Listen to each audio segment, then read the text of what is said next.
Boa noite, meus queridos, tudo bem com vocês? Pessoal, hoje eu trouxe uma continuação daquele vídeo de ontem. Eu peguei algumas informações que eu creio que o vídeo ia ficar muito grande, por isso que eu terminei por aquela parte. E hoje eu decidi colocar o resto do estudo aqui para vocês, tá bom? Só tirar aqui, beleza. Começando o estudo e a exposição em relação a quem seria, né, o faraó do Êxodo, nós já falamos até o vídeo passado e concluímos, né, que o faraó do Êxodo muito possivelmente seria Tutmos III. E nesse vídeo, que será, eu creio que o vídeo final em relação a isso, eu vou colocar e dar o checkmate em relação a isso, tá bom? Primeiramente, nós temos aqui a dinastia, né, dos faraós. Então nós temos aqui casamentos sendo realizados. E a gente vê aqui o momento que eu até grifei, a Hatshepsut. Hatshepsut, segundo a cronologia de Tutmosis III, sendo o faraó do Êxodo, seria aquela que é a mãe adotiva de Moisés. Sabe aquela que pegou Moisés no rio e trouxe? Seria realmente Hatshepsut. E a história dela é muito magnífica, é muito interessante. Como por exemplo, você tem Hatshepsut. Hatshepsut, se não me engano, ela vai casar com o meio-irmão dela, que é o chamado Tutmos II, né? O Tutmos II, esse meio-irmão de Hatshepsut, que casa com ela, eles têm que ficar juntos ali, né? Ele tem uma mulher, entre aspas, né? Que seria uma amante, com o nome dela chamada Isis. Com Isis, o Tutmosis II, ele vai ter um filho chamado Tutmosis III. Olha como isso é interessante. Tutmosis II vai ter um filho não com a Hatshepsut, ele vai ter um filho com a Isis, e o nome do menino vai ser Tutmosis III. A Hatshepsut e o Tutmosis II, eles chegaram a ter um filho, mas não é um filho homem, foi uma filha mulher.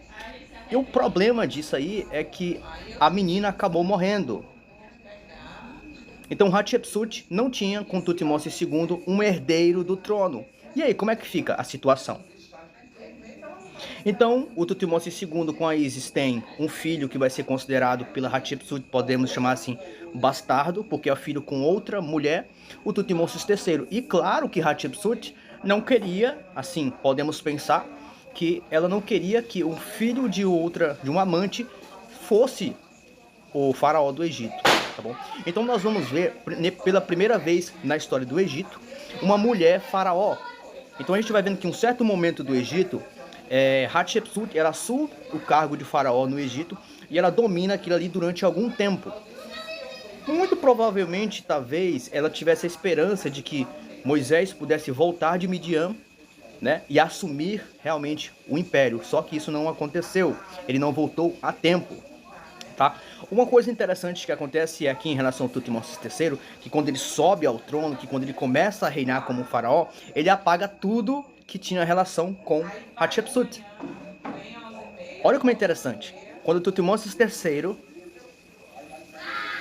filho da amante chamada Isis, com Tutmosis II, ele se torna o faraó.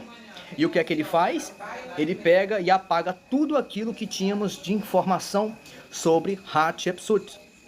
E por muito tempo, Hatshepsut ficou como uma pessoa que não existia durante o período histórico. Interessante, né?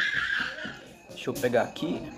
Aqui nós temos uma pequena imagem que ela mostra aquela que seria Hatshepsut, ali com as mulheres à beira do rio. E ela acha, de acordo com o relato bíblico, o bebê Moisés. Bom, então para você ver, Hatshepsut não tinha um filho homem para que pudesse ser o herdeiro e ser o faraó do Egito. Então uma boa possibilidade para ela, para que o filho da outra não reinasse como faraó, é ela ter um filho. E existe a oportunidade aqui no momento certo, que Moisés vem, entende? E ela acha o menino e ela cria o menino, tá bom? Agora surgem umas coisas interessantes. O nome hebraico de Moisés é o nome hebraico Mosher. Só que o nome hebraico Mosher, a gente poderia falar que seria, por exemplo, o nome Mosher em egípcio é Mose. Aqui eu trouxe alguns cartuchos. No primeiro cartucho de cima, ele tem um nome hieroglífico que significa Amose. O segundo cartucho ele traz o nome de Tutmose. É Tutmose? É, Tutmose. E o nome de baixo, que é o nome de Moisés em egípcio, Mose. Então aquele que foi tirado. Aí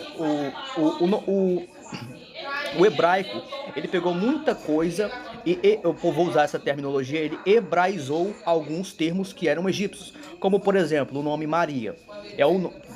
Você tem o nome em egípcio, tá bom? Você tem, se eu não me engano, o nome egípcio para Maria é a palavra Meret. Aí de Meret você tem já o hebraico, a palavra Miriam. Depois de Miriam você tem o grego que vai ser Marias.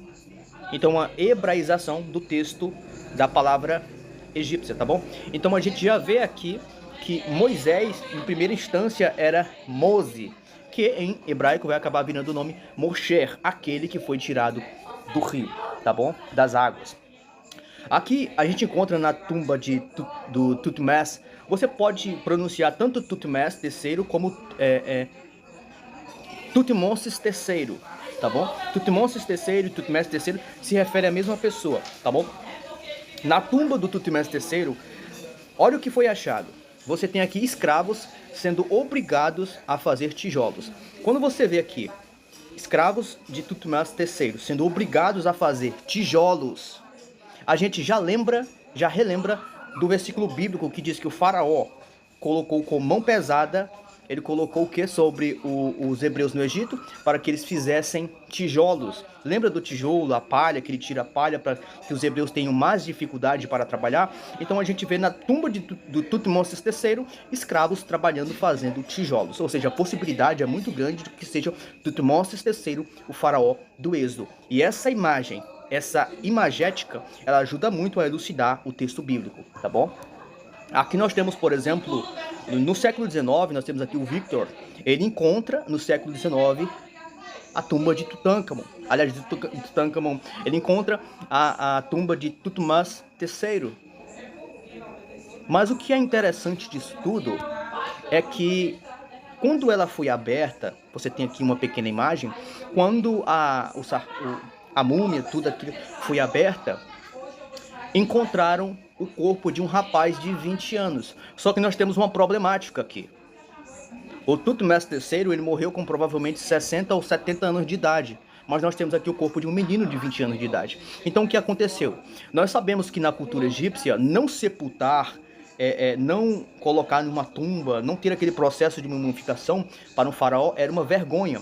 Até porque o faraó, as pessoas egípcias ali, elas passavam a vida toda se preparando para a morte. A morte era um dos momentos importantes da vida de um faraó.